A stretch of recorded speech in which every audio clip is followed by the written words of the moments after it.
17 million in drinks. That's one cocktail at one tournament. $23 a glass, garnished with 3 melon balls, dressed up as tennis balls. And that drink barely moves the number, because the whole thing takes 560 million in 19 days. And you're not looking at a company. Sounds like a business. Nobody owns it. Real numbers. Marked up. 19 days in Queens pay for tennis in the entire United States. The landlord, New York City, gets $400,000 a year, and the owner is $500 million in debt. Round 1. Nobody owns this. Every other great sports asset in America has an owner with a name. This one has a membership organization, a board, and a set of bylaws. The United States Tennis Association is a nonprofit. It owns the tournament, and the tournament owns almost everything else. Last year, the whole body took in $624 million. 559 of it came from this one event, 90% of it. Which means the governing body of American tennis is a tournament that also runs a sport. I've read that sentence back a few times. It keeps coming out the same way round. There are no shareholders here, and there's no dividend at the end of it. The profit doesn't leave. It has nowhere to go except back into tennis. Which sounds lovely, until you see the profit. $277 million in operating profit. 19 days of tennis, and a margin close to 50%. Almost nothing in American sport clears that, and the things that do are owned by billionaires. And this one is played on public parkland, in Queens, that the owner doesn't own. New York City signed the lease in 1993. It runs 99 years. The base rent on it is $400,000 a year. For $100,000. That's the rent on the most profitable fortnight in American sport. So the money is enormous, and the machine that makes it is stranger than it looks. Which is a nice place to be standing, right up until somebody hands you the bill. Round 2. The bill for 19 days. $282 million goes out to put this tournament on. About $15 million a day. The single biggest line on it is the players, and it's the one everybody argues about. $90 million in prize money last year. $5 million to the champion. $110,000 for losing in round 1. Both records. Both up about 20% in a single year. Set against what the tournament takes in, $90 million is about 16%. 16%. It's the number every argument in this sport eventually lands on. But prize money is only a third of what the 19 days cost. The rest of it is the thing you're standing in. Because a Grand Slam isn't a stadium.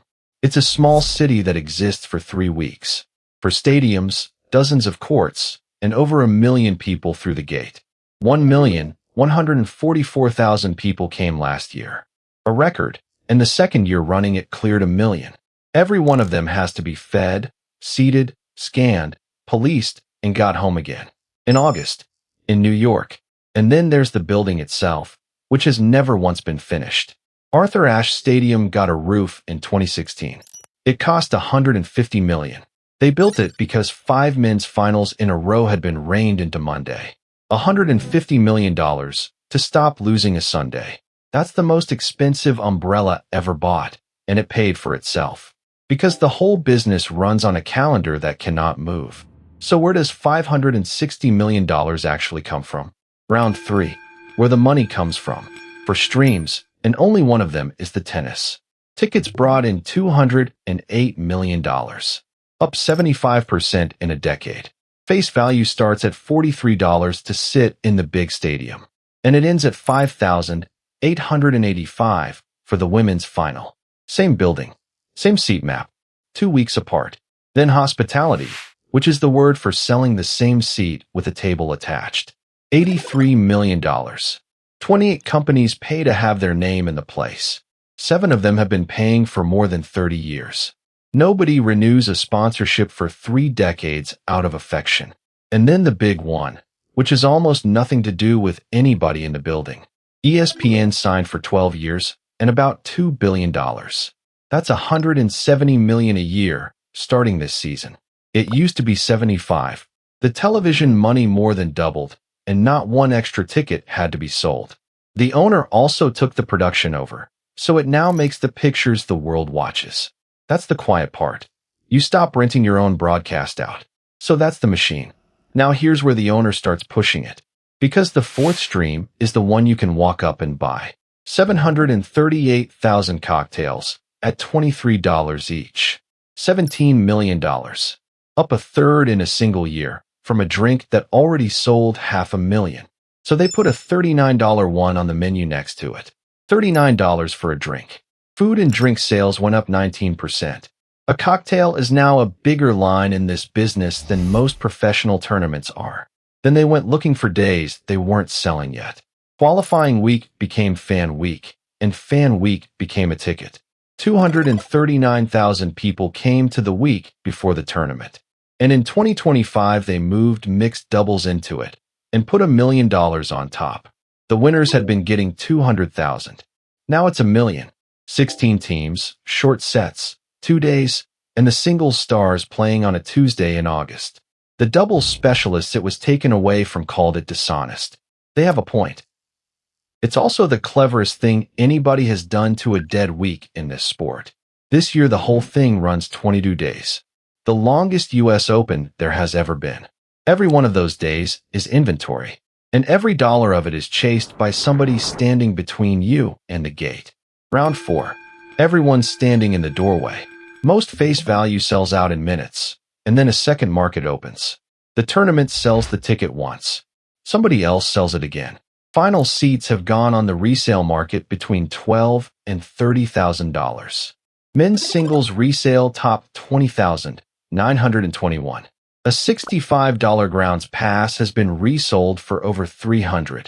None of that gap ever reaches the people who put the tournament on. Not a cent of it. Which is why the owner keeps trying to be the reseller as well. Official resale, dynamic pricing, hospitality packages with the seat buried inside them. You can't beat the secondary market. You can only try to become it. Then there's the landlord. And this is the part one keep coming back to. New York City owns the ground. It takes $400,000 in base rent, plus 1% of everything the site earns above $20 million. Across 2 years in the middle of the last decade, that came to $5.8 million. On a site turning over a third of $1 billion a year. That is a very good lease. The city's own auditors then found $31 million of revenue that hadn't been reported. The unpaid rent on all of it was $311,000, which tells you exactly how small 1% is. And the last hand belongs to the people running it, because a nonprofit still has a payroll. The chief executive's reported pay was $1.5 million. There's no shareholder. There is a management team, and it's paid like one. So the money comes in, and the owner keeps nearly all of it. Which is the problem. Round 5. One bad fortnight. Here's the sentence that should worry anybody who runs this thing. 90% of the money is in one place, on 19 days, in one city. There's no second tournament. There's no other season. And it has already happened once. In 2020, they played it with nobody in the seats at all. Revenue was expected to fall by more than $150 million in 1 year. No gate, no hospitality, no drinks, and a television contract still to honor. Every stream except one turned out to need a person standing in a queue. And that's the real answer to why a roof cost $150 million. You aren't insuring a tennis match. You're insuring the budget of an entire sport, which is why the owner is now doing the most expensive thing it has ever done. $800 million to rebuild the campus around the tournament. $600 million of that is the main stadium on its own. 2,000 more courtside seats and 2 new floors of suites above them. Read that back. The fix for the risk is more premium inventory. No public money. The owner is paying for every dollar of it. Except paying means borrowing. Over 80% of it is debt, on top of the $530 million it already owed. $530 million. A nonprofit with $500 million in debt, betting on 19 days of New York weather. And it's building the thing while the tournament is being played on top of it. Finished, they say, in time for 2027. Round 6. So who is this actually for? If this arithmetic is landing, hit the like button. It's free, and it's the only thing I ask for. Because there's an answer to that question, and it isn't the one the numbers set you up for. Nobody takes this money home. It goes back out as courts, coaches, and grants, in places that will never hold a tournament. Another $10 million went into building and refurbishing courts. 30,000 courts built or renovated over the life of the program. That's the deal. 19 days in Queens pay for a public court in Ohio. It's a strange way to fund a sport, and it is very hard to argue with. And it only works while 1 million people still want to stand in Queens in August, which is the whole business, in 4 numbers you have already met. If this is your kind of arithmetic, I ran the same numbers on a tennis career. And on a golf club. Both of those are on the channel. Real numbers, real sources. That's marked up. $17 million in drinks. And it's the smallest number in the building.